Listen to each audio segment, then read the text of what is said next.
ఈరోజు మన సబ్జెక్ట్ ఏంటంటే లెక్క అనే దాని కొరకై మనం వినబోతూ ఉన్నాం. రండి చూద్దాం. హెబ్రీయులకు రాసిన పత్రిక 13వ అధ్యాయం 4వ అధ్యాయం 13వ వచనం. మరియు ఆయన దృష్టికి కనబడని స్పష్టము ఏదీ లేదు.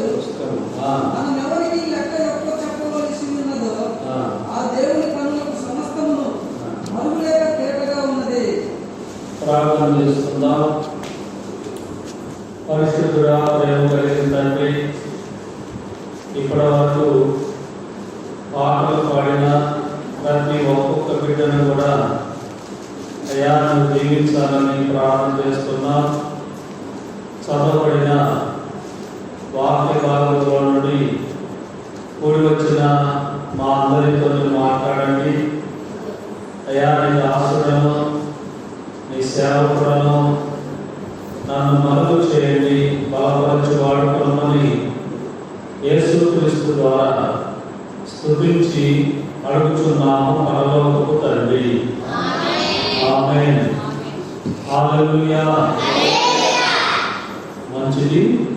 పిల్లలు ఎవరు కూడా ఆ యొక్క అలా చేయకూడదు.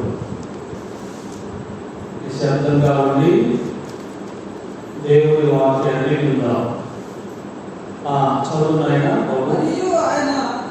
మరియు ఆయనకు దృష్టికి కనబడని సృష్టము ఏదీ లేదు. చూడండి, సృష్టిలో దేవునికి కనబడకుండా ఏది ఉండదు. దేవునికి మరుగై ఈ సృష్టిలో ఏది కూడా ఉండదు. ఇక్కడ ఏమని రాయబడి ఉందంటే, మరియు ఆయన దృష్టికి కనపడని, అంటే ఆయన దృష్టికి కనపడని సృష్టము ఏది కూడా లేదంట. ఇప్పుడు ఆ గోడ లేదో మనకు తెలవదు. ఏమండి? ఎందుకంటే మన కన్నులకు గోడ అడ్డుగా ఉంది, కానీ దేవుని కన్నులకు ఏది కూడా అడ్డుగా ఉండదు. మనము ఎవరికి లెక్క అప్పచెప్పవలసి ఉన్నదో ఆ దేవుని కన్నులకు సమస్తం కూడా తేటగా కనబడుతూ ఉన్నాం. మనం ఏమనుకుంటామంటే, చస్తే తక్కిడో బిక్కిడో అనుకుంటాం. మట్టిలో మట్టి కలిసిపోద్ది, లేకపోతే గాలిలో గాలి కలిసిపోద్ది అనుకుంటాం. మనలో ప్రతి మానవుడు కూడా దేవునికి లెక్క చెప్పాలంట.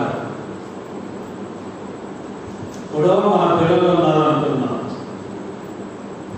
పెద్దవాళ్ళు అమ్మా గవర్నమెంట్ వెళ్ళి ఇంట్లో సరుకులన్నీ కూడా తీసుకొని రండి అని ఒక 1000 రూపాయలు ఎవరు ఇంట్లో పెట్రోల్ ఇచ్చారనుకోండి, వాళ్ళు వెళ్ళొచ్చిన తర్వాత వాళ్ళు ఏమడుగుతారు? లెక్క అడుగుతారు. నీకు 1000 రూపాయలు ఇచ్చాను కదా, 1000 రూపాయలు ఏం చేశావు, నాకు లెక్క చెప్పు అంటాడు. అలాగే దేవుడు కూడా మనం జీవించిన జీవిత విధానాన్ని బట్టి దేవుడు లెక్క అడుగుతాడు. మన జీవితం ఎట్లా పడితే అట్లా బ్రతకచ్చు, ఇష్టం వచ్చినట్లుగా జీవించవచ్చు అనుకుంటే అది చాలా పొరపాటు. మనలో ప్రతి మానవుడు కూడా దేవుడికి లెక్క చెప్పాలంట. దేవుడు ఒకరోజు లెక్క అడుగుతాడు. ప్రతి మనిషిని కూడా లెక్క అడుగుతాడు. దేవుడి కొరకు నువ్వు ఎలా బ్రతికావు, దేవుడు నీకు ఇచ్చిన ఆయుష్కాలాన్ని ఆయన కొరకు ఎలా జీవించావు,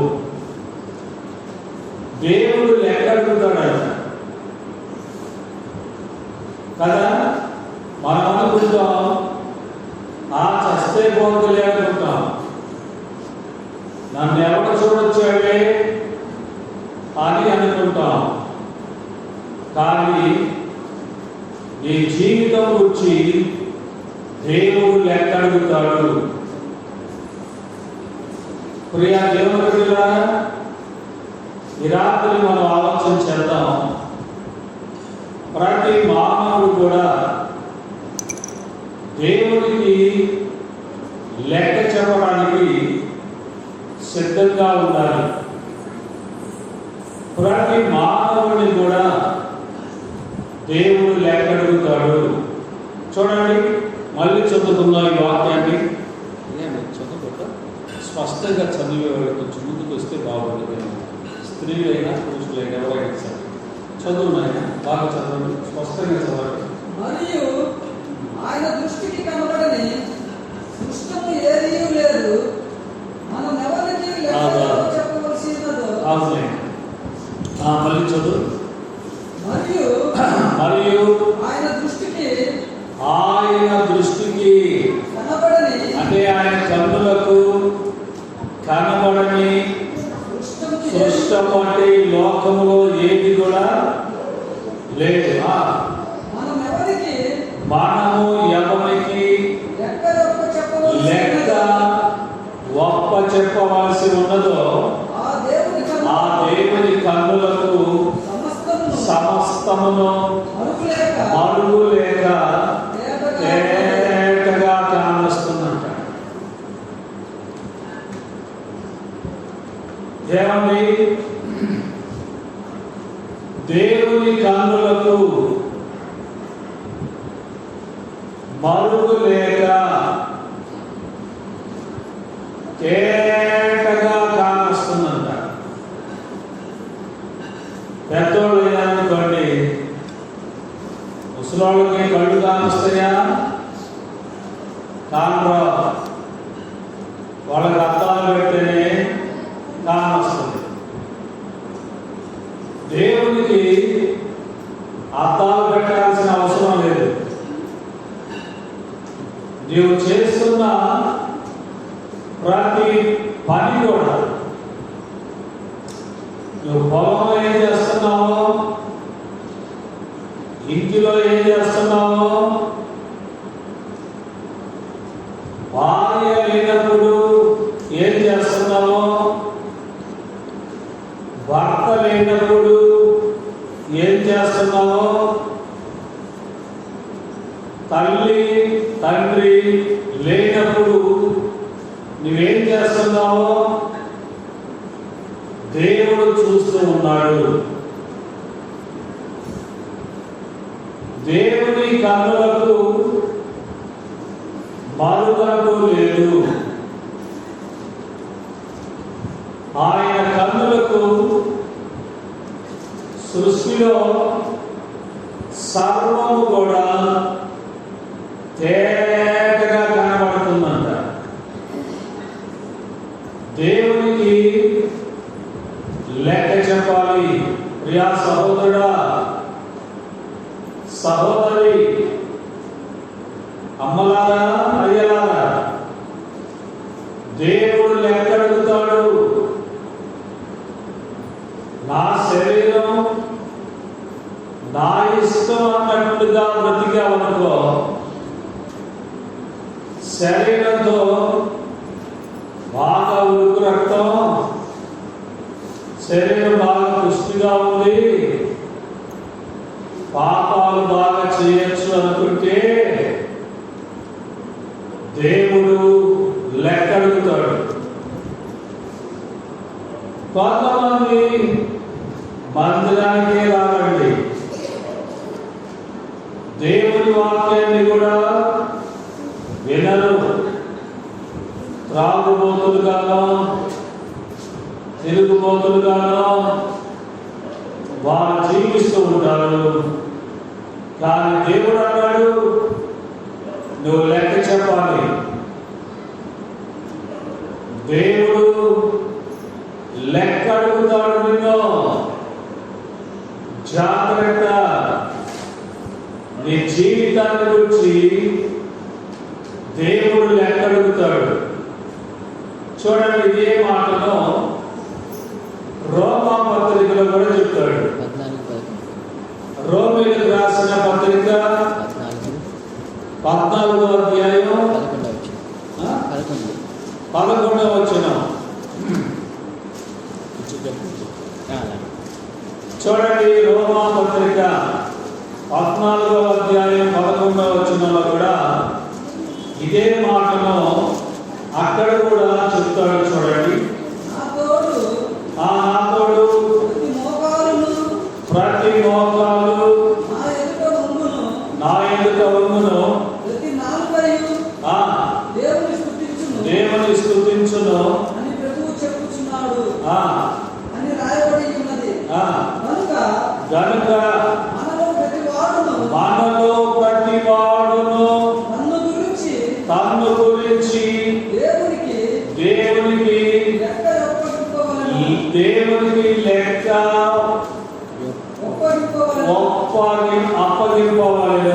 అప్పగించాలి. మనలో ప్రతివాడు అని దేవుడు చెప్పాడు.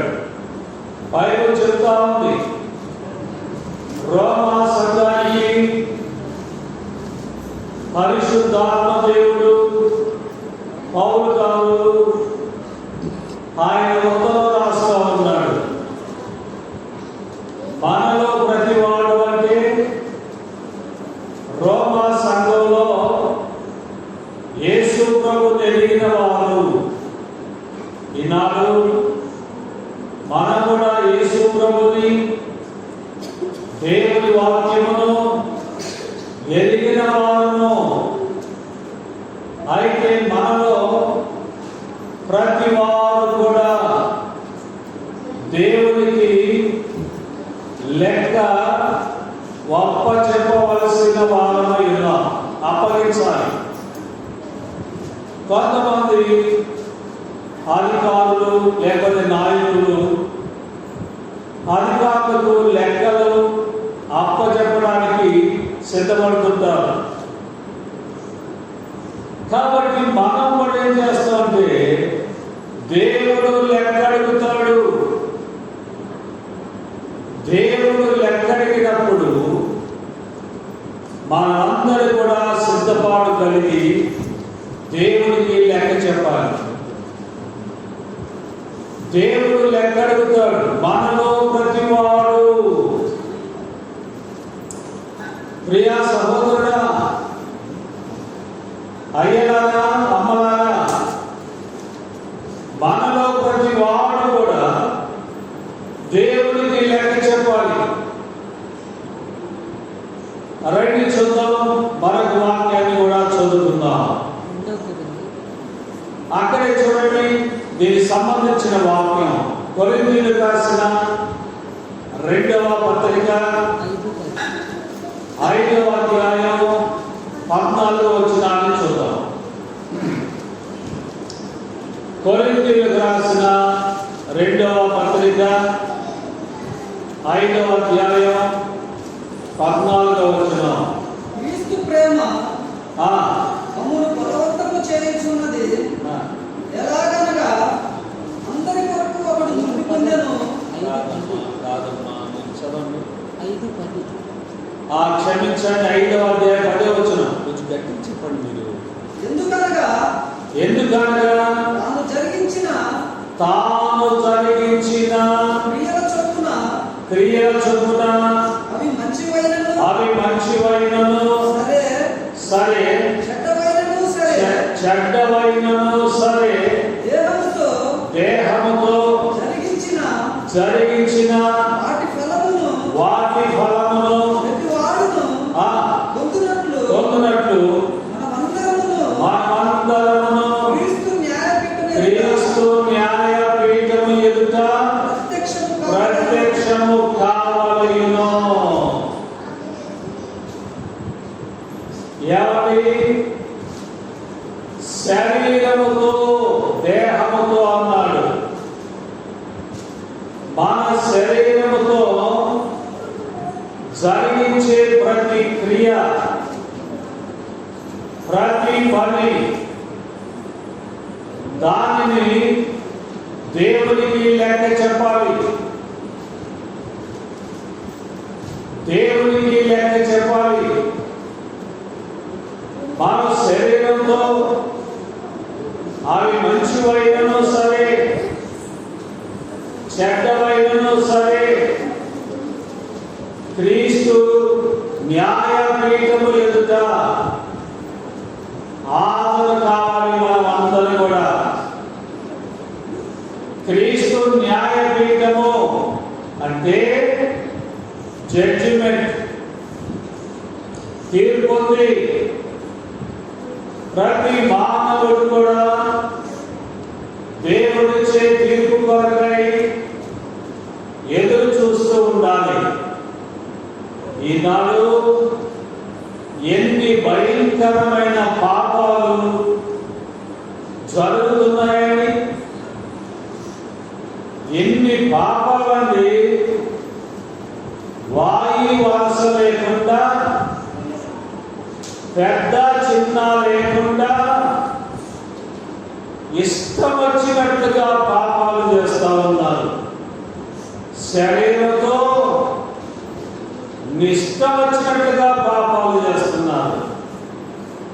బైబిల్ ఏమంటుంది?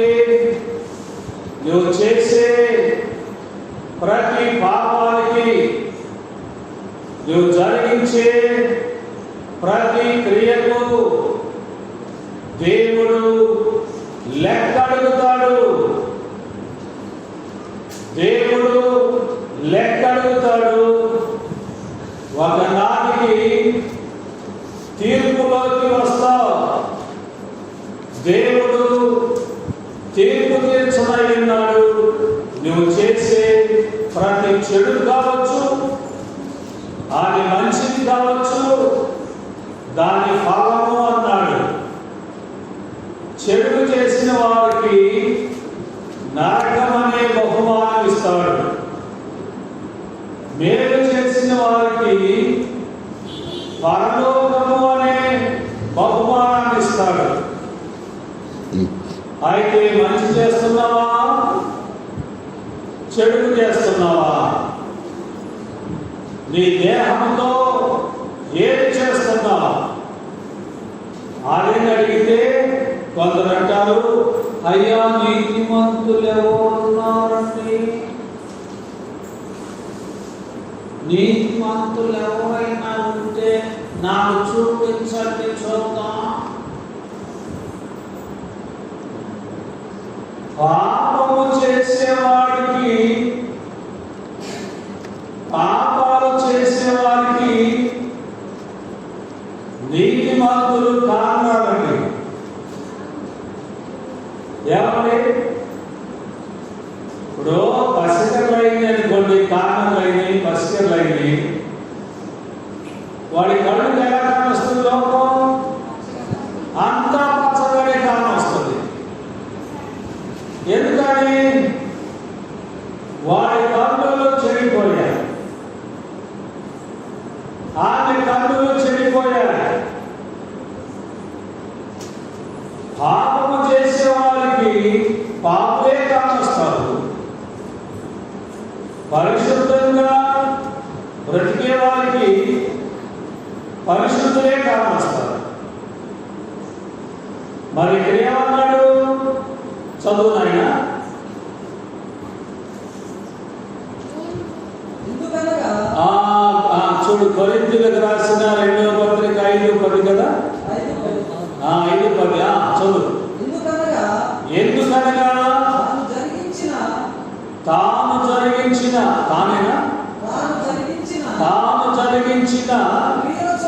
క్రియలాగండి. ఎవరు జరిగించారు కానీ?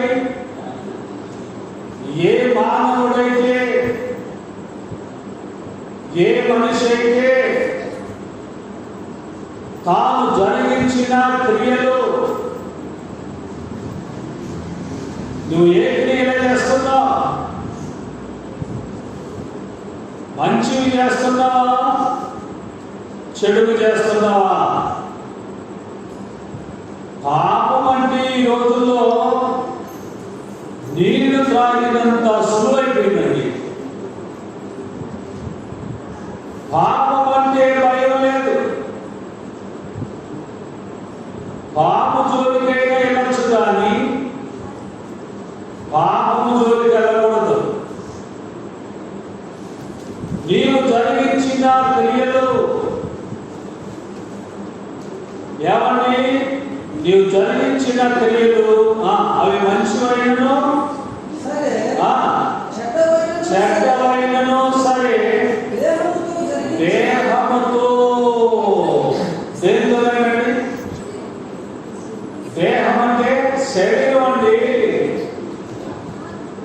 దేహముతో జరిగించిన అది మంచివైనా చెడ్డవైనా, నువ్వు మంచి క్రియలు చేసిన చెడ్డ క్రియలు చేసిన దేహముతో జరిగించిన వాటి ఫలం అంటే బహుమానములు ప్రతివాడును పొందును. దేహముతో,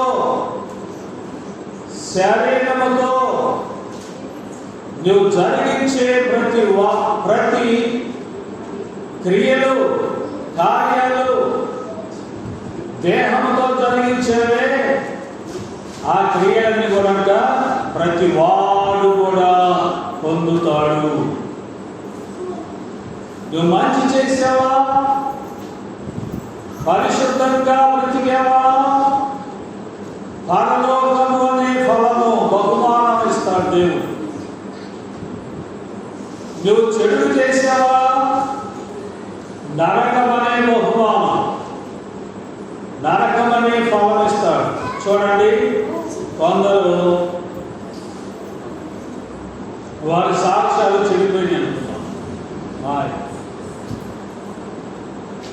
కొందరు వారి సాక్ష్యాలు, వారి జీవితాలు చెడిపోయాయి అనుకుందాం. వారు ఏం చేస్తారో తెలుసండి? నేను ఎట్లో చెడిపోయాను కాబట్టి ఆ ప్రక్కనున్న అమ్మాయిని, ఆ ప్రక్కలో ఉన్న వాడిని బాగా ఎందుకు బ్రతకనివ్వాలి, వాడిని చెడగొడతారు. సామెత ఉంది కదా, తాను చెడిన కోతి ఆ వనమంతా కూడా చెడిపోయిందంట. తాను చెడ్డకోతి, అరే తాను చెడిపోయాడు, కానీ వనమంతా కూడా చెడిపేసింది. నువ్వు చెడితే ఇతరులను కూడా చెడగొడతావు. అందుకే అంటారు, చెడపకురా చెడెదవు. నువ్వు ఎవరినైతే చెడుతావో, చెడగొడతావో నువ్వు కూడా చెడిపోతావు. జాగ్రత్త సుమా. ఇంకా నాకు చదువుకోవు.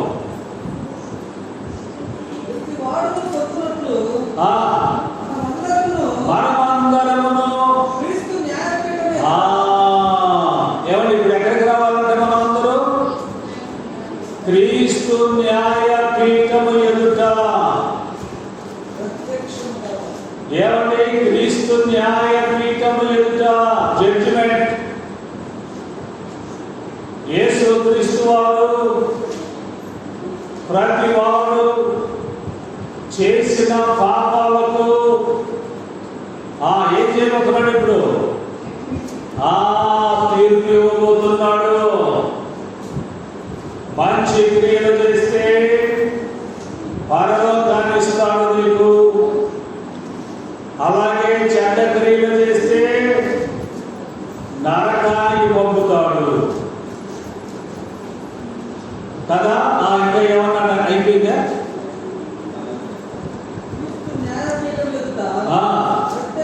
ప్రత్యక్షము కావాలను. సరే రండి, మరొక వాక్యాన్ని కూడా చదువుకుందాం.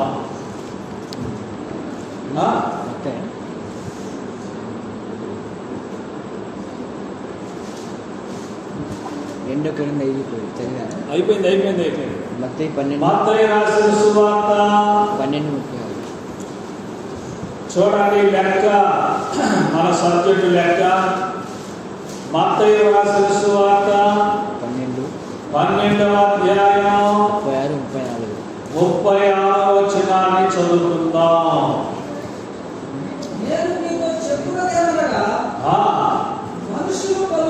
నేను మీతో చెప్పున్నదేమనగా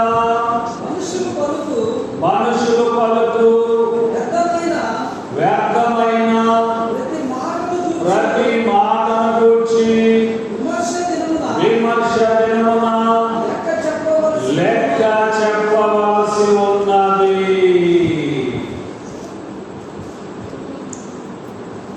ఇంకా ఏమన్నాడైనా?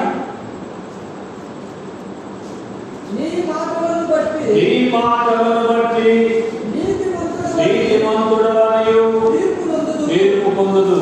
నీ మాటలను బట్టి అపరాధులని అది. మనం చాలా మంది కూడా నోటికి వచ్చిందల్లా మాట్లాడేస్తాం. ఏమండి? బండ బూతులు తెస్తాం కదా, చాడీలు చెప్తాం. చర్చిలోనేమో మహాభక్తుల్లాగా పాటలు పాడతాం. ఏమని? స్తుతి స్తోత్రం చెల్లిస్తామో, స్తుతి స్తోత్రం స్తోత్రం స్తోత్రం అంటాం. బయటికి వెళ్ళే పాట పాడతాం. లబర్ పువ్వులు లబర్ కాదు, లబర్ పువ్వులు లబర్ కాదు అని పాడతాం. ఏమండి? చర్చిలోనేమో దేవుడి పాటలు పాడాం, భక్తురాలులాగా భక్తుల్లాగా పాడేశాం. మరి బయటికి వెళ్ళే పాటలు పాడతాం, సినిమా పాటలు పాడతాం.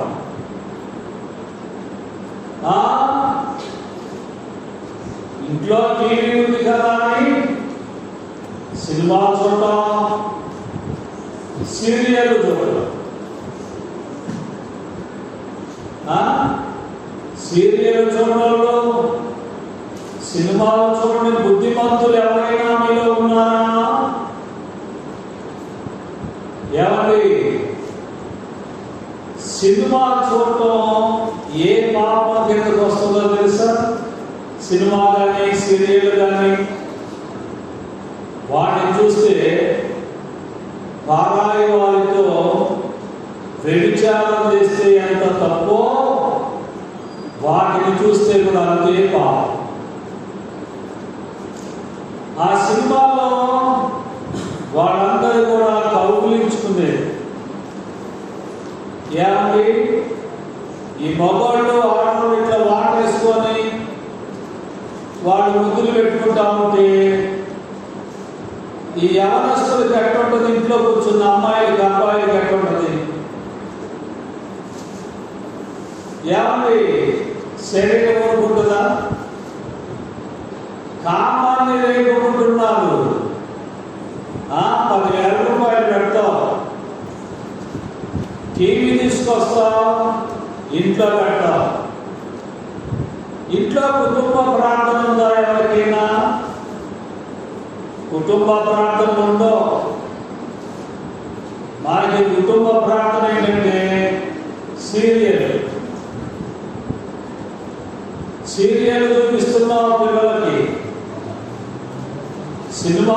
బోధిస్తున్నావు పిల్లలకి, చేతులారా నీ పిల్లలైన వారి జీవితాలు నువ్వే చెడగొడుతున్నావు. రేపు వాళ్ళు ఏదన్నా కాలు జారారనుకోండి, ఏదన్నా చేయరాని తప్పు పిల్లలు ఎవరైనా చేశారనుకోండి, ఏమంటారు? ఏమే నువ్వు నా కడుపున చెడగొట్టావు కాకే, ఒరే నువ్వు నా కడుపున చెడగొట్టావు కదరా అని అంటారు. చెడగొట్టింది ఎవరండి? తల్లిదండ్రులే చెడగొట్టారు, పిల్లలు చెడగొట్టు ఉంటారు. కొంతమంది చూడండి, వారి మాటలు చాడీ చెప్తారు. కొంతమంది పెద్దోళ్ళు భర్తలు ఎవరైనా పొలాలు కానీ ఉద్యోగాలు కానీ వెళ్ళారనుకోండి, ఇంకా ఇంటికి అడుగుతారుగా, ఎవరు పనులకు వెళ్ళోళ్ళు, ముసలమ్మోళ్ళు ముతకోళ్ళు ఉంటారుగా, పీఠాధిపతుల్లాగా ఒక చెట్టు కింద మంచి యాప చెట్టు గాను చెట్టు ఏదో చూసుకుంటారు. ఆ చెట్టు కింద పీఠాధిపతుల్లాగా కూర్చొని ఊరు మొత్తం తిరిగేస్తారండి. వాళ్ళ ఇంట్లో అలా జరిగిందంట, ఈ ఇంట్లో ఇట్లా జరుగుతుందంట, అట్లా ఇట్లా ఇట్లా ఇట్లా అని చెప్పి కొంపలు స్విచ్చులు పెట్టేవాడు, నిప్పులు పెట్టేవాడు. ఎవరు ఎన్ని సంవత్సరాలు ఇస్తారని కొంతమంది. దేవుడు ఏమన్నాడు? వ్యర్థమైన ప్రతి మాటను బట్టి విమర్శ దినమున ఏం చేస్తారట? లెక్క చెప్పాలి దేవుడికి. జాగ్రత్త, వ్యర్థమైన మాటలు అన్నారు. కొంతమంది పొద్దున్న లేచిన కానుండి పండుకునేంత వరకు వారి నోటికి మోతే ఉండదు, వాగినోడు వాగినట్టే ఉంటారు. ఏమని కొట్లాట వచ్చిందనుకో, ఎన్ని రోజులు కొట్లాడతారో. ఏమా నోటికి శుద్ధం పద్ధం లేకుండా ఇష్టం వచ్చినట్లుగా మాట్లాడేస్తే రేపు దేవుడు లెక్క అడుగుతాడంట. వ్యర్థమైన అంటే అన్ని మాటలు కొరకదు. దేవుడు అన్ని మాటలకు లెక్క అడగడు.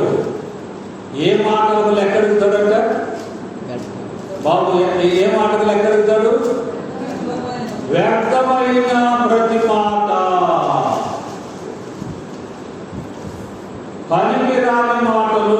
బూతులు అంటున్నావా, అబద్ధాలు ఆడుతున్నావా, మోసాలు చేస్తున్నావా, నీ నోటితో వ్యర్థమైన మాటలు నువ్వు పలుకుతూ ఉన్నావనుకో, ఆ మాటలకు దేవుడు ఏం చేస్తాడంట? లెక్క అడుగుతాడు, లెక్క అడుగుతాడు. విమర్శ ఉంటుంది. మళ్ళీ చదువున్నాయన. ఎవరంటారు ఈ మాట? బాబు ఎవరంటారయ్యా? ఈ మాట చెప్తుంది ఎవరో మానవుడు కాదు, ఏ ప్రవక్త కాదు, ఏ బోధకుడో కాదు. ఎవరు చెప్తున్నారు? సాక్షాత్తు దేవాది దేవుడైన యేసు క్రీస్తు ప్రభువారే ఈ మాట చెప్తున్నాడు. ఏమని చెప్తున్నాడు? చదువు. మనుషులు పలుకు వ్యర్థమైన ప్రతి మాటను కూర్చి. ఏమండి?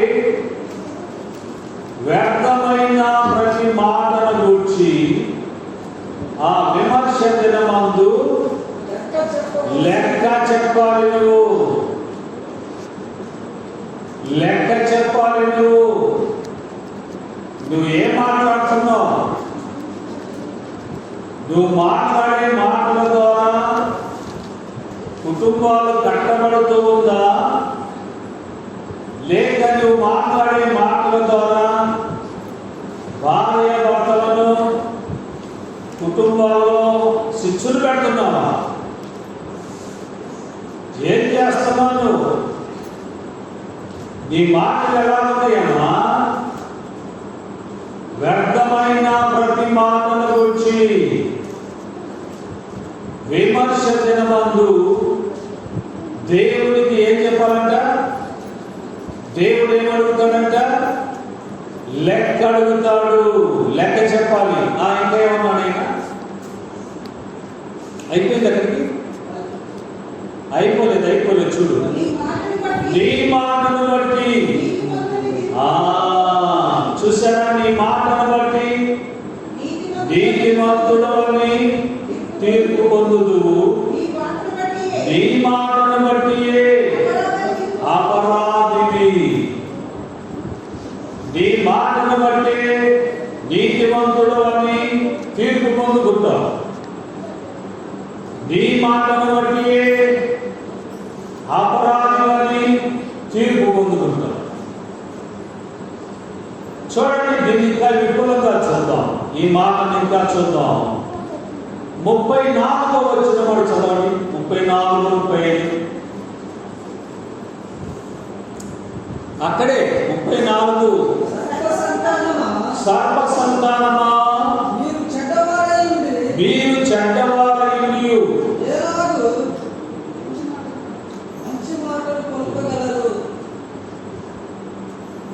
చెప్పునైనా, మీరు చెడ్డవారయుండి ఎలాగూ మంచి మాటలు పలకగలరా? చెడ్డవారికి మంచి మాటలు వస్తాయా? చూడండి, ఇక్కడ రాయబడిన మాటే చూస్తున్నాం మనం. చెడ్డవారికి చెడ్డ మాటలే వస్తాయి, మంచివాడికి మంచి మాటలే వస్తాయి. మంచివాడు చెడ్డ మాటలు పలకలేదు, చెడ్డవాడు మంచి మాటలు పలకలేదు, మాట్లాడలేదు. మీరు చెడ్డవారయుండి ఎలాగో మంచి మాటలు పలుకగలరు? చదువుమా. హృదయమందు నిండి ఉండు దాన్ని బట్టి నోరు మాటలాడును కదా. ఏమండి? హృదయంలో ఏదైతే ఉందో,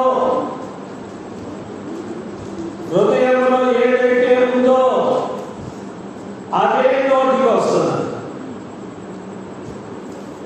నీ హృదయంలో దేనితో నింపుకున్నావో అది నీ నోట నుండి బయటికి వస్తుంది. ప్రియమైన దేవుని బిడ్డలారా, ముందేమన్నాడు? ఏమన్నాడు బాబు? సర్ప సంతానమా, మీరు చెడ్డవారయుండి ఎలాగో మంచి మాటలు ఆగండి. చెడ్డ మాటలు మాట్లాడేవారు ఎవరి సంతానం అంట? ఎవరన్నారు ఈ మాట? అమ్మా, యేసుక్రీస్తు ప్రభువారు అంటున్నాడు ఈ మాట. సర్ప సంతానమా, మీరు చెడ్డవారయుండి ఎలాగో మంచి మాటలు పలకగలరు. చెడ్డవారు మంచి మాటలు పలకలేరు. సర్ప సంతానమా, ఈ మాట మనల్ని ఎక్కడికి తీసుకున్నారు చెప్పండి?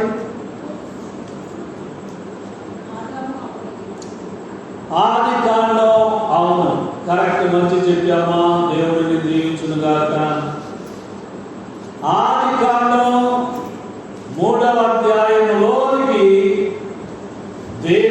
యేసు ప్రభువారు మనల్ని తీసుకుని వెళ్తున్నాడు. అక్కడ ఏమన్నాడు? ఏమండి దేవుడు ఏమన్నాడు చెప్పండి? ఈ తోటలో ఉన్న చెట్ల ఫలములన్నీ కూడా మీరు తినవచ్చు, కానీ మంచి చెడ్డలు తెలివినిచ్చే ఫలమును మాత్రం తినకూడదు అని ఎవరన్నారు? తింటే ఏమైపోతారు చెప్పండి? తింటే ఏమైపోతారు? చచ్చిపోతారు నేను చేయనుగా అన్నాడు. మరి సర్పం ఏమన్నది? మీరు చావనే చావరు, మీరు తినండి, చావనే చావరు అని సర్పం చెప్పింది. ఇప్పుడు రెండు మాటలు వాళ్ళు విన్నారుగా. దేవుడు చెప్పింది విన్నారు, సర్పం చెప్పిందని కూడా విన్నారు. అయితే ఎవరి చిత్తాన్ని చేశారు వీళ్ళు? అమ్మా చెప్పాలి, ఎవరి చిత్తాన్ని చేశారు? సర్పము యొక్క మాటకు లోబడి సర్పము యొక్క చిత్తాన్ని చేశారు వాళ్ళు. అయితే యేసు ప్రభువు ఏమన్నాడు? సర్ప సంతానమా, చూస్తున్నారా? అబద్ధాడేవారు, కాని మాటలు మాట్లాడేవారు వాళ్ళెవరో తెలుసండి? సర్ప సంతానము. నువ్వు కాని మాట్లాడితే చెడ్డ మాటలు కావచ్చు, అబద్ధాలు కావచ్చు, లేకపోతే మోసపు మాటలు కావచ్చు, నువ్వు ఏ మాట్లాడుతున్నావో అది మంచి మాటలు కాకపోతే ఇక్కడ ఏమన్నాడు? సర్ప సంతానము. రాబాబు ఇక్కడికి వద్దాం. ఇప్పుడు ఎక్కడికి? మత్తయి రాసిన సువార్త 12:34 చదువు. సర్ప సంతానమా, మీరు చెడ్డవారయుండి ఎలాగూ మంచి మాటలు పలకగలరు. హృదయమందు నిండియుండు దానిని బట్టి నోరు మాట్లాడును కదా. హృదయంలో ఏదైతే ఉంటుందో, కొన్ని వాక్యాలు బైబిల్లో క్రైస్తవ దొంగలను పట్టించే వాక్యాలు ఉన్నాయి. ఆ వాక్యాల్లో ఇదొక వాక్యం. నీ హృదయంలో ఏదైతే ఉంటుందో అది నీ నోట పలుకుతూ లేక మాట్లాడుతూ ఉంటావు. నీ హృదయంలో ఉన్నదేదో అది నీ నోరు బయట పెడతా ఉంటుంది. సర్ప సంతానమా, మీరు చెడ్డవారైంది ఎలాగో మంచి మాటలు పలకగలరు. తర్వాత ఏమన్నాయినా దాన్ని బట్టి 35 సజ్జనుడు అంటే మంచివాడు. ఏమండి? సజ్జనుడు అంటే మంచివాడు. మంచివాడు తన మంచి ధననిధిలో నుండి సద్విషయములను బయటికి తెచ్చును. ఏమండి? సజ్జనుడు అంటే మంచివాడు. మంచివాడు తన ధననిధిలో నుండి అంటే హృదయంలో నుండి, తన ధననిధిలో నుండి అంటే హృదయంలో నుండి మంచి విషయాలు తెచ్చును. కొంతమంది చూడండి, పెద్దవారిని సలహా అడిగితే మంచి సలహా ఇస్తారు. కొందరు మంచి సలహా ఇస్తారండి.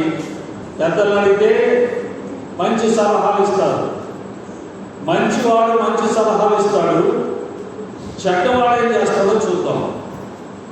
చదువునైనా దుర్జనుడు తన చెడ్డ దానిని దిద్దులో నుండి దుర్విషయములను బయటికి తెస్తాడు. మంచివాడేమో మంచి సలహాలు ఇస్తాడు, చెడ్డవాడేమో చెడ్డ సలహాలు ఇస్తాడు, మంచివాడేమో అనేకులను బాగు చేయాలని చూస్తాడు. చెడ్డవాడేమో అనేకులను చెరపాలని చూస్తాడు, చెడగొట్టాలని చూస్తాడు. అని ఇంకేమన్నాడు ఇప్పుడు ఆయన 36 చదువు.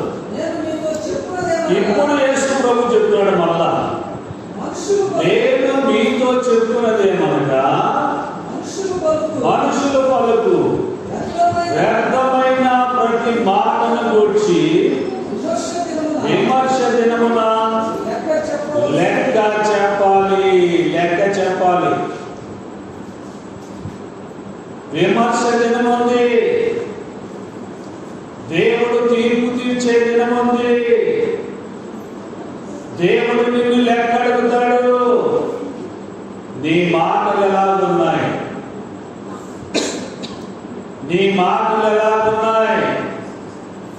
నువ్వు ఎలాగ మాట్లాడుతున్నావు? నీ మాటను బట్టి తీర్పు ఉంది. దేవుడు తీర్పు తీర్చబోతున్నాడు, జాగ్రత్త కదా.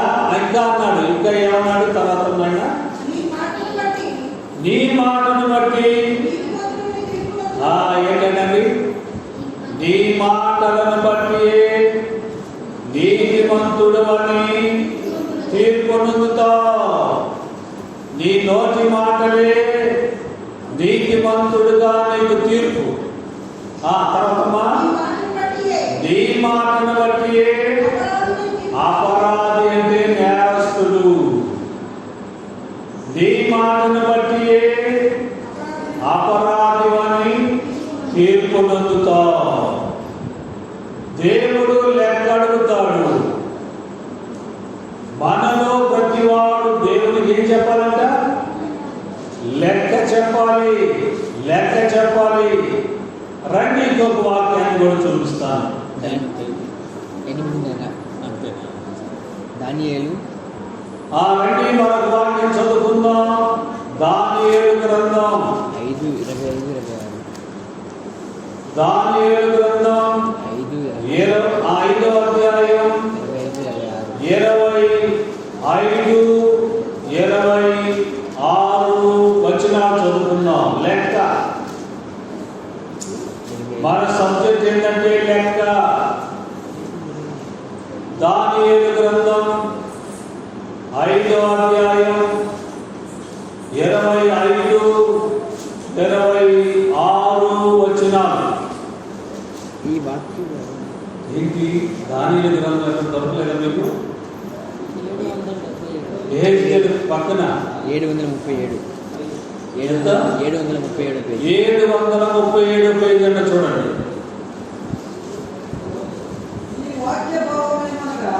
ఆగు బాబు తీసుకున్నారమ్మా. ఏది ఎంతసేపు వస్తుంటే నాకు కూడా అంతా వస్తుంది. ఏమండి బాబు చెప్పున్నాయన?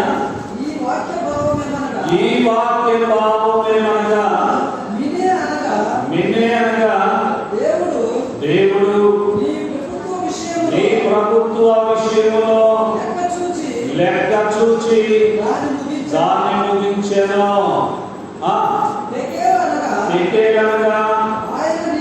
ఆయన నిన్ను త్రాసులో తోచగా తక్కువగా కనబడితివి. ఏమండి? చాలా మంది కూడా రాజకీయ నాయకులు ఏమండి ఎలక్షన్స్ లో ఏం కొట్టుకుంటారు. ఎందుకని? నాకు పదవి రావాలి, ఏమంటారు, నేను కౌన్సిలర్ కావాలి, నేను ప్రెసిడెంట్ కావాలి, ఇంకా ఏమంటారు, ఎవరిని నేను ఎమ్మెల్యే కావాలి, నేను ఎంపీ కావాలి, నేను ముఖ్యమంత్రి. అది నాయకులు తెగ కొట్టుకుంటారండి. వాళ్ళకి ఈ వాక్యము తెలవదేమో అనిపిస్తా ఉంది. రాజకీయ నాయకులకు ఎవరి వాక్యం తెలవదేమో అనిపిస్తా ఉంది.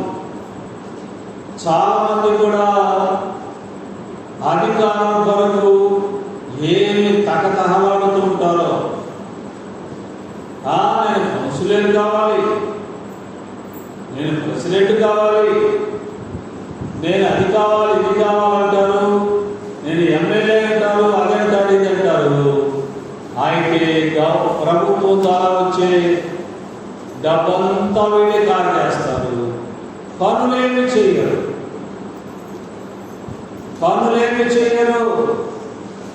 ఏదన్నా ఒక 10,000 రూపాయలు పని చేస్తే దానికి 1,00,000 రూపాయలు బిల్లు పెడతారు. ఏమండి, ఒక ఆయన ఉన్నారు, సభలు పెడతాడు. సభలు పెడితే ఆ సభలకు ఒక 5 లక్షలు ఎంతో ఖర్చు పెట్టాడు అనుకోండి, దానికి రాస్తానంటుంది 50 లక్షలు. ఒక 30 లక్షలు, ఒక 40 లక్షలు రాసేది ధోరణి ఇస్తాడంట. అయ్యా, ఇదో సభలకి ఇంత డబ్బు ఖర్చు అయిందండి అని ఆ ధోరణికి వాళ్ళకి తెలవదు కదా.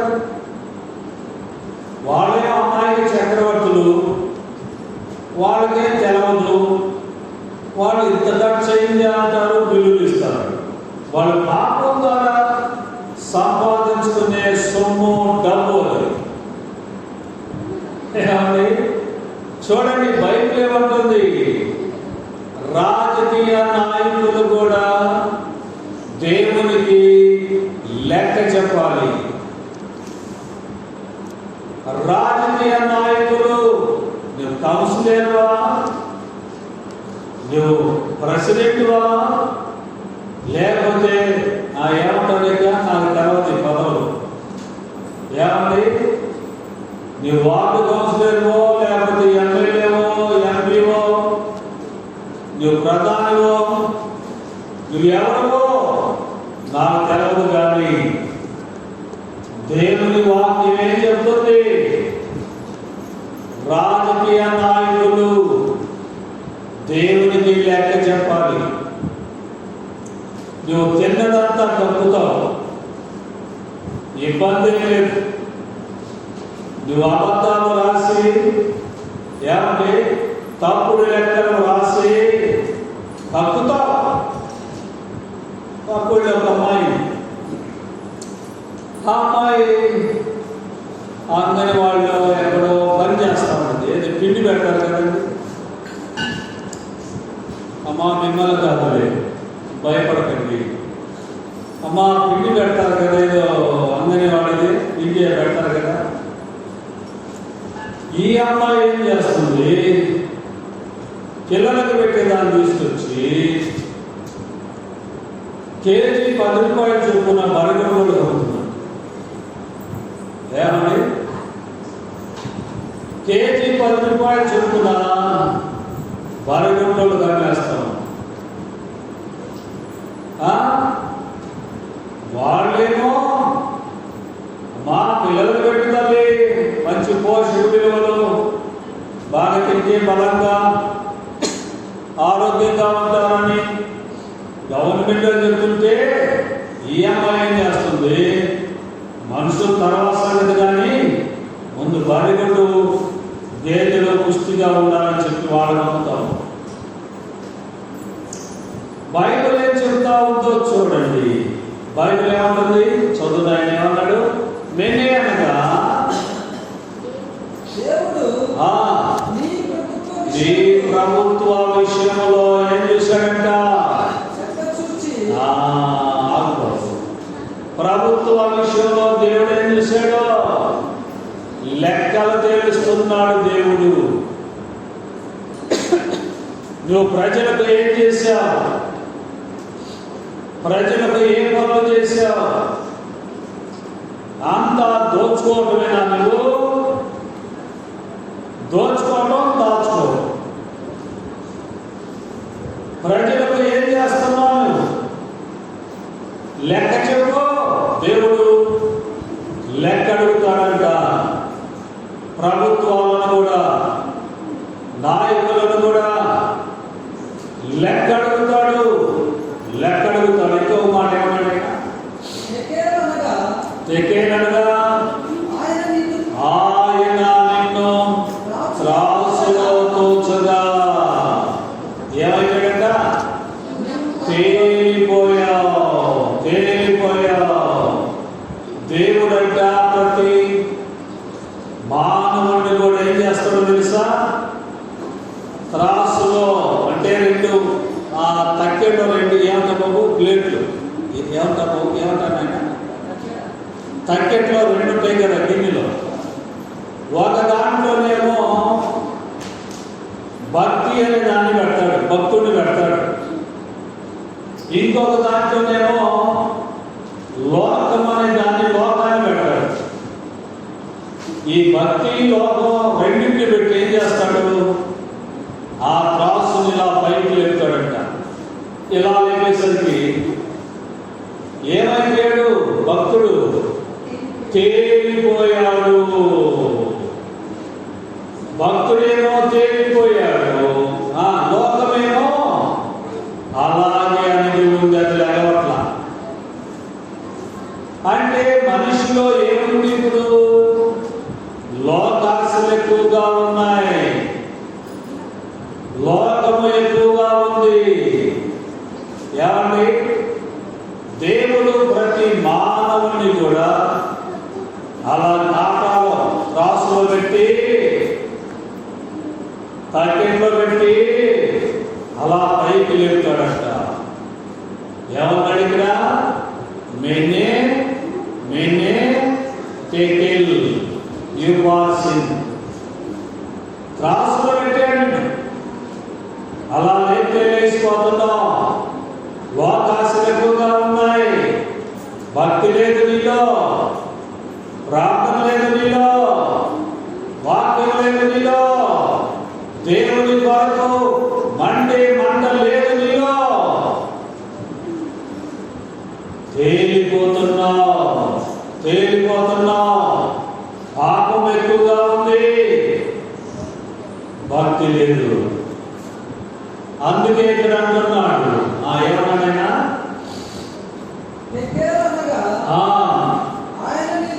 ఆయన నిన్ను త్రాసులో తోచగా తేలి. అంటే తక్కువ అంటే తేలిపోయావు. తెలియదు నీలో భక్తి లేదు. ముందేమన్నాడు? నేనే అనగా నీ ప్రభుత్వ విషయంలో లెక్క చూసి దాన్ని ఏం చేశాడు? ముగించాడు. దేవుడు అన్ని గవర్నమెంట్లకు, ప్రభుత్వాలకు, రాజులకు రాజు దేవుడు. నిన్ను బాగా చూస్తున్నాడు దేవుడు. ఏమండి? కూడబెట్టుకోవడానికి కాదు, దేవుడు నిన్ను బాగా చూస్తున్నాడు. రండి చూద్దాం, మరొక వాక్యాన్ని కూడా చదువుకుందాం. సరిగ్గా వాక్యం ఉందా? 6:2. అక్కడే చూడండి. దానియేలు గ్రంథం 6వ అధ్యాయం 2వ వచనం. వారిపైన ముగ్గురిని ప్రధానులుగా నియమించెను. ఆ ముగ్గురిలో దానియేలు ముఖ్యుడు. రాజులకు నష్టము కలగకున్నట్లు ఆ అధిపతులు తప్పకుండా వీరికి లెక్క ఒప్పచెప్పవలసి ఉన్నారు. ఇందాక నాయకులు ఎదుర్కొన్నాం, ఇప్పుడు ఉద్యోగస్తులు కూడా, ఉద్యోగాలు చేసే వాళ్ళు కూడా ఏం చేయాలట? లెక్క అప్పగించాలి. ఉద్యోగస్తుడు, ప్రతి ఉద్యోగస్తుడు, అందరు కాదులేండి, కొందరు లంచాలే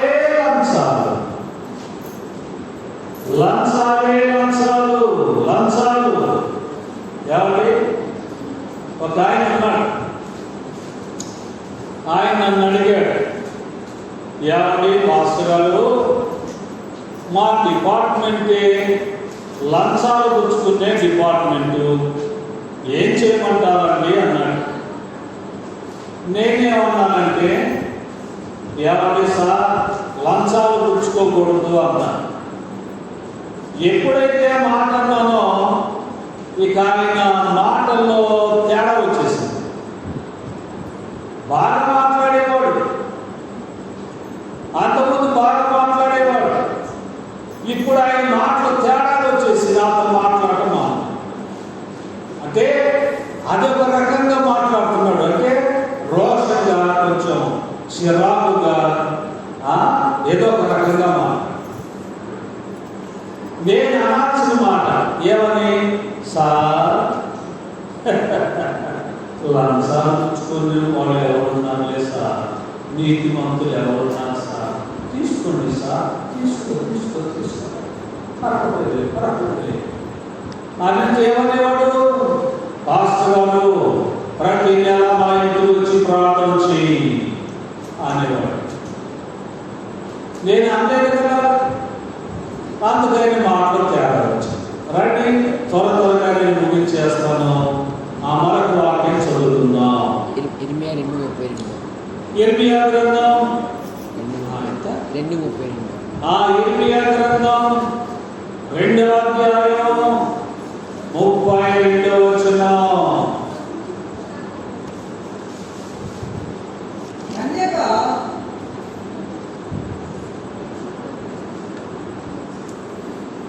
కన్య కదమ్మా, ఇదే మాట ఉంది.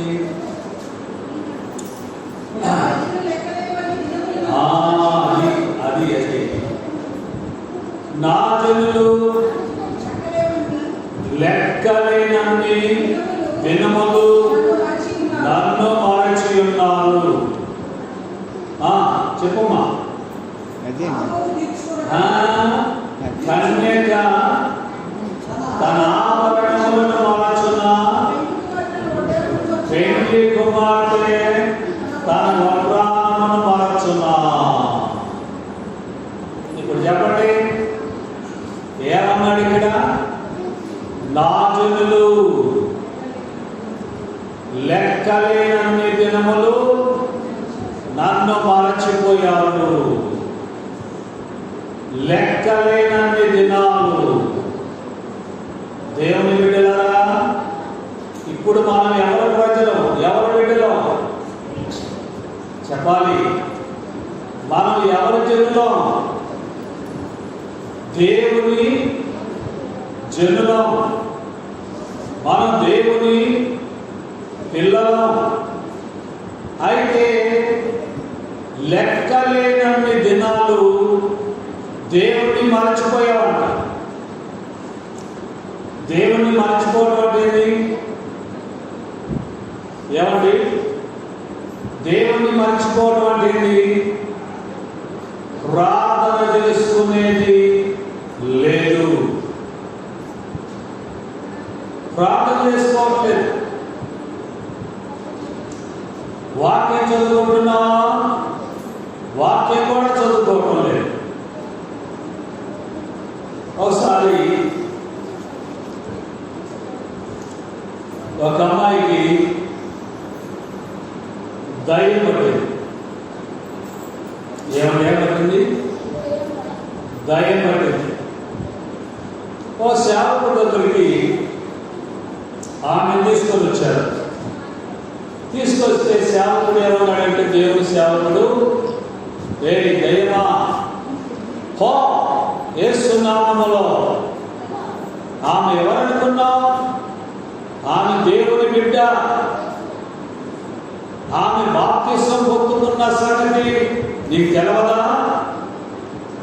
ఆమె ఆరాధన చేసే సంగతి నీకు తెలవదా? ఏ దయ్యమా, ఎందుకు ఆమెను పట్టావు? యేసు నామములో అన్నాడు దేవుని సేవకుడు. అప్పుడు దయ్యం ఇలా మాట్లాడటం ప్రారంభించింది. దయ్యం మాట్లాడుతూ ఉంది. ఏమని? దైవజనుడా, ఈమె బాప్తిసం పొందిన మాట వాస్తవమే. ఆమె ఆరాధన చేసే మాట కూడా వాస్తవమే. మందిరానికి వెళ్ళే సంగతి కూడా వాస్తవమే. కానీ ఆమె 3 నెలల నుండి ఆమె ప్రార్థన చేయటం లేదు. అందుకే నేను ఆమెను పట్టాను. దయ్యాలకు తెలుసండి. ప్రార్థన చేసుకుంటున్నావా, ప్రార్థన చేసుకోవట్లేదా? ప్రార్థన చేసుకోకపోతే దయ్యాలు పడతాయి.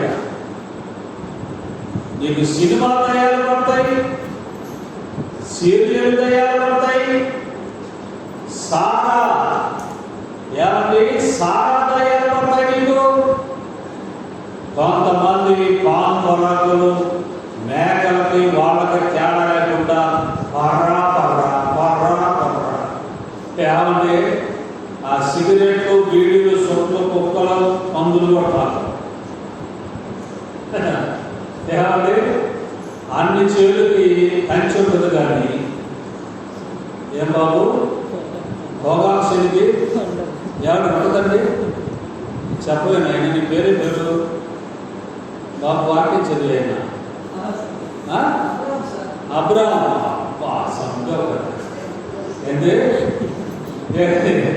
చెప్పు పొగా చెవికి కంచి ఉంటుందా? ఎవరు కాకలో కూడా అవసరం లేదు. అంతే కదండి. దాన్ని ఏం తినవు అమ్మా? కంచేరు ఏం తిందో? కుక్కలేం తింటాయా? పందు తింటాయా? పశువు తింటాయా? ఏమి తినదండి. అంత నీచమైంది, అంత చండాలమైన తీసుకొచ్చి వీడేం చేస్తాడు? ఒకసారి నేను ఆటలో కూర్చున్నా. ఆటలో కూర్చుంటే ఒకడేడు జోబులో చేతి ప్యాకెట్ తీసి ఈ అరచేతులు పెట్టి అన్నాడు. టపా టపా టపా కొట్టాడు. అప్పుడు తిన్నాడు తీసి ఈ పేపర్ గట్టి పెట్టాడు. ఏదో నలిగాడు. టపా టపా టపా కొట్టాడు. గడ్డ కింద పెట్టాడు. మా ఇంటికాడేనండి ఈ పిల్లలు తెలుసు. మా ఇంటికాడే ఈ ఆడవాళ్ళు కూడా పాము పొరాకు అవుతుంటే ఒక ఆమె ఇక్కడ నుండి ఈ దవడ తీసేసాడు. దరిద్రం పోయింది. చూస్తున్నారా? కాబట్టి ఆలోచన చేద్దాం మనం. ఇక్కడ ఏమన్నాడు ఆయన? చదవండి. ఏమన్నాడు? లెక్కలేనన్ని దినములు నువ్వు ఎంతకాలమైంది ప్రార్థన చేసుకుని? ప్రార్థన చేసుకో. మరే ఆదివారం స్పెషల్ ఉంటుందా లేదా? ఏంటమ్మా ఈరోజు ఆదివారం ఏంటి స్పెషల్ లేకపోతే ఏంటి? అయ్యా బాబు అబ్రాహం ఉంటుంది కదా. ఆ రోజు ఏమని ప్రార్థన చేస్తారు? ఇంతకీ భోజనం చేసేటప్పుడు ప్రార్థన చేసుకుంటారా? ఏం మాట్లాడేది? ఇంతకీ నా మాటలు మీకు అర్థమవుతున్నాయా? ఇప్పుడు ప్లేట్ ముందు పెట్టుకున్నావయ్యా, నిండా అన్నం కూర పెట్టుకుని నేను ముందు పెట్టుకున్నావు. ప్రార్థన చేసుకుని తింటావా? అట్లాగే తింటావా? ఏమా ప్రార్థన చేసుకుంటారా? కొంతమంది ఏం ప్రార్థన చేస్తారో చెప్పనా? కొందరు ఏం ప్రార్థన చేస్తారు? ప్లేట్ ముందు కానీ ముక్కలు కావాల్సి కానీ ఏమని ప్రార్థన చేస్తాడు? యేసయ్యా నీకు స్తోత్రం, నాకు ఆత్రం ఆమేన్ అంటాడు. తినేస్తాడు. యేసయ్యకి ఏంటంటే స్తోత్రం, నాకు ఆత్రం అంటే తొందర. యేసయ్యా నీకు స్తోత్రం, నాకు ఆత్రం ఆమేన్ అంటాడు. ప్రార్థన అయిపోయింది కదా. ఏమండి? దేవుడు ఏమన్నాడు? నువ్వు లెక్కలేనన్ని పర్యాయములు దేవుడా ఏం చేశాడు? నా జనులు చదవడమా? నా ప్రజలు లెక్కలేనన్ని దినములు ఆగిపోవు. చర్చికి అంటే ఖాళీగానే ఉంటారు. ఏమని ఏ పని వాటి ఉండదు, ఖాళీగానే కూర్చుంటారు. ఏదో చిన్న వంక పెట్టుకుంటారు. ఏమని అక్క అంటే మరి మా వేసినట్టు ఉంటే మా వేసినట్టుంది కానీ ఏం బాగా తీసుకోవడం పానకు ఏం చేద్దాం చాలా కింద పట్టడం కరెంట్ లేదక్క. అందుకే మరి మీ బాబు ఇంటికి రావాలా ఏదో వంక పెట్టుకొని చర్చించురా. దేవుడు ఏమన్నాడు ఇక్కడ, నా పేరు పెట్టబడిన నా జనులు లెక్కలేనన్ని సార్లు దేవుని మర్చిపోయారంటే వాడు. చర్చి మర్చిపోతున్నాం, ప్రార్థన మర్చిపోతున్నాం, వాక్యాన్ని మర్చిపోతున్నాం. ఏమండి ఇంకా ఏమన్నాడు బాబు? కాదు నాయన, అది ఏదో వచ్చింది కదా. కన్యక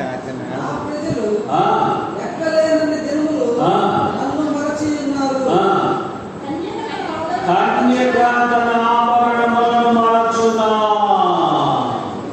పెండ్లి కుమార్తె తన వస్త్రాలను మార్చునా. సాదృశ్యం కూడా చెప్పాడు దేవుడు. దేవుడు ఏం చెప్పాడు? సాదృశ్యం కూడా చెప్తున్నాడు. కన్యక తన ఆభరణములను. ఏమండి కన్యక అంటే అమ్మాయి, ఆడపిల్లలకి అలంకారం అంటే చాలా ఇష్టం. ఆడపిల్లలకు అలంకారం అంటే చాలా ఇష్టం. మమ్మీ మమ్మీ పేరంలో లేదే, ఆ పౌరులమ్మా అదే ఇది చేసి మొత్తం అలంకారం చేసుకుంటారు. ఏమండి ఇంకో మాట కూడా చెప్పాడు, పెండ్లి కుమార్తె తన వస్త్రాన్నమును మార్చునా. పెండ్లి కుమార్తె తన వస్త్రాన్నమును మార్చదు. కానీ నా జనులు ఏమన్నా లెక్కలేనంటి దినములు నన్ను మరచిపోయారంటండి. మరచిపోయారు. ప్రియమైన దేవుడు బిడ్డలారా, ఇక్కడ ఆగుదామా పొడిగిద్దామా?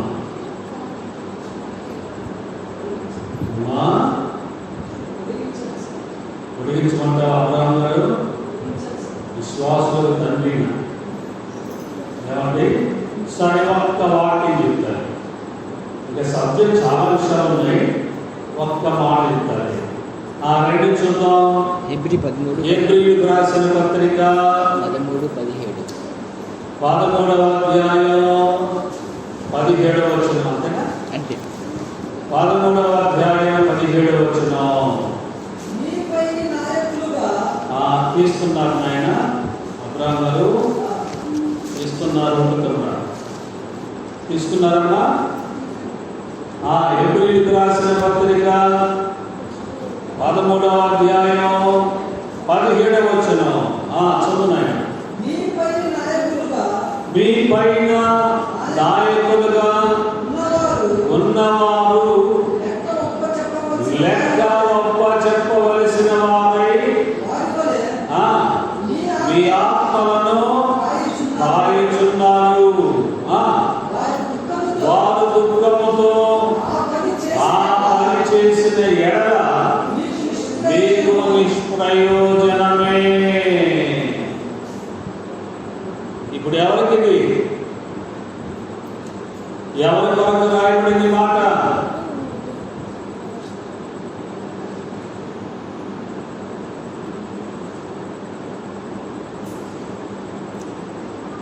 ఎవరి కొరకు రాయబడి ఉందంటే సేవకుల కొరకు.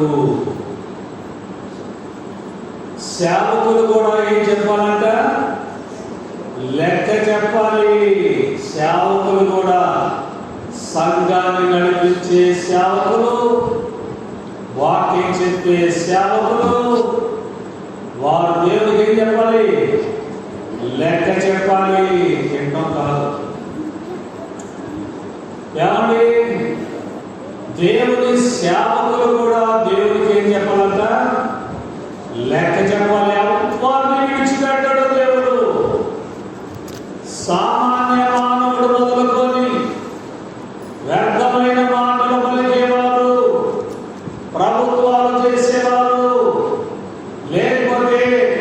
షికారులు కొట్టి కాలం లెక్కేసేవారు, ఇష్టం వచ్చినట్టుగా బ్రతికేవారు, వారు మాత్రమే కాదు, దేవుని సేవకులు కూడా దేవునికి లెక్క చెప్పాలి. చూస్తున్నారా? కొన్ని సంఘాల్లో కొన్ని ప్రాంతాల్లో సేవకుల్ని ఏడిపిస్తారు కదా. ఇక్కడ అదే మాట అన్నాడు చూడండి, మళ్ళీ చూస్తున్నాయన, మీ పైన నాయకులుగా ఉన్నవారు. ఆగండి ఆగండి, ఎవరంటే నాయకులు సంఘానికి ఎవరు? సేవకుడే, సేవకుడే. ఒకసారి క్రిస్మస్ పండుగ వచ్చింది, క్రిస్మస్ పండుగ వచ్చింది. ఈ పాస్టర్ గారు మైకులు అందరి పేర్లు చెప్తున్నాడు, అందరి పేర్లు చెప్తున్నాడు. ఒక ఆమె అలాగే ఉరివి చూస్తూ ఉందంట, గురగురా గురగురా గురగురా ఉరివి చూస్తూ ఉన్నాడు. ఎందుకు చూస్తుందంటే ఆ పేరు రావట్లా, అందరి పేర్లు వస్తున్నాయి. అందరి పేర్లు పాస్టర్ గారు చెప్తున్నాడు, చదువుతున్నాడు. ఫలానా ఆంబోతులు ఎక్కడన్నా ఏదో ఫలానా ఎదిరించాడు, దొన్నపోతులు ఇస్సాకు ఎదిరించాడు, అంత ఇంత మాత్రమ్మ మరి ఏమి తెచ్చిందని చెప్తానే ఉన్నాడు. ఏం పేరు రాదా? ఏమో లేచింది, లేచినది వాస్తవాన్ని ఏంటమ్మా, నా పేరు రావా, నా పేరు రావా, నా పేరే నా పేరు రావాలంటే ఈ పాస్టర్ వదిలిపోతూ ఆ మైక్ పెట్టేవాడు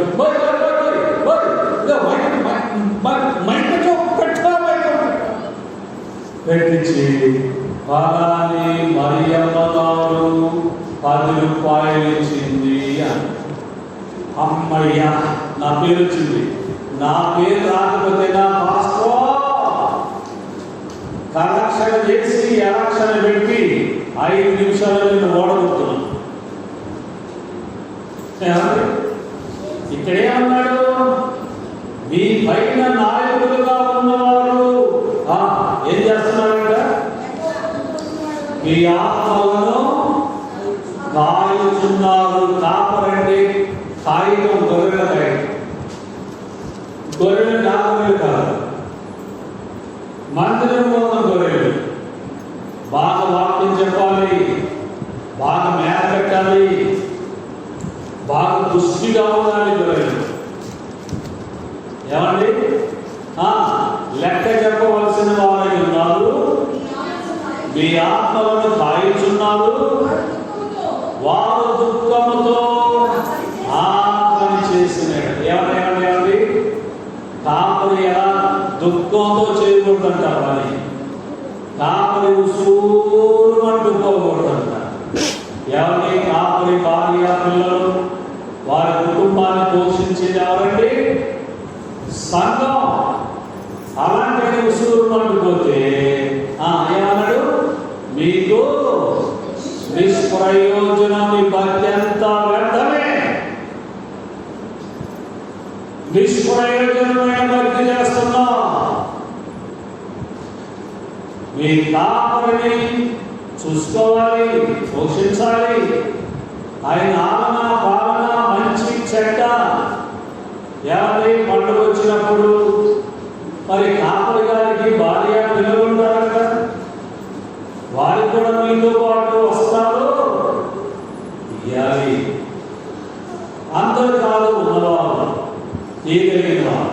కాబట్టి దేవుని బిడ్డలారా, మన మూలవాక్యాన్ని చదువుకొని మనం ఆగిపోతాం. రండి చూద్దాం.